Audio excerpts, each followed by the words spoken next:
Ny alatsinainy ho avy kosa dia ampitoana Antananarivo Toliara Fort Dauphin ny fiaramanidina Boeing 737-800 nizotra Air Madagascar isy tombony lehibe eo amin'ny fizahantany izay zotra vaovao izay.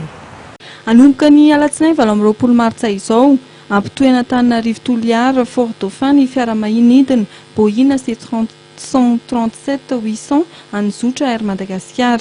Mikasika io dia nilaza Andriamatoa Elsan Brisson Era fa filoha hevitry ny antenimieram-pirenena faritany Toliara fa hitondra tosika rampiroborobo ny sehatra ny fizahantany any Atsimo Nosy indrindra amin'ny faritra Atsimo Andrefana sy ny faritra Nosy ny fampiasana ny Boeing 737-800 izay afaka mahazaka mpandeha ny 1200.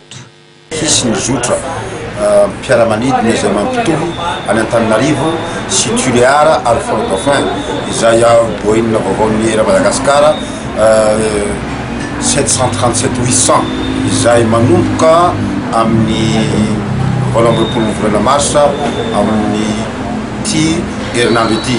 Midika zany fa dia ny zotra vaovao mampitohy ireo toerana anankiroa ireo dia mitombo ny sehatra ara-pizahan-tany ary ny fantatrehana tsara ny manamarika etona fa anisany fidinam-bola ny Madagasikara faharoa ity resaka touriste ity tsara tokoa raha hojerena ny ambaninday sy ny pitsopitsony zay tena tokony hanatontoloana zany hoe mba hanatsarana bebe tokoa ny resaka kalitao amin'ity resaka fizahantany eto Madagasikara ity.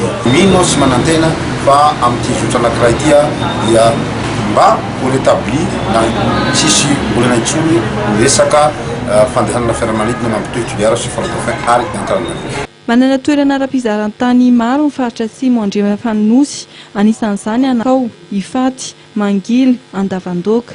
Ny enin'alina isa-taona ny isan'ny mpizahantany mitsidika ny any Andrefana manokana.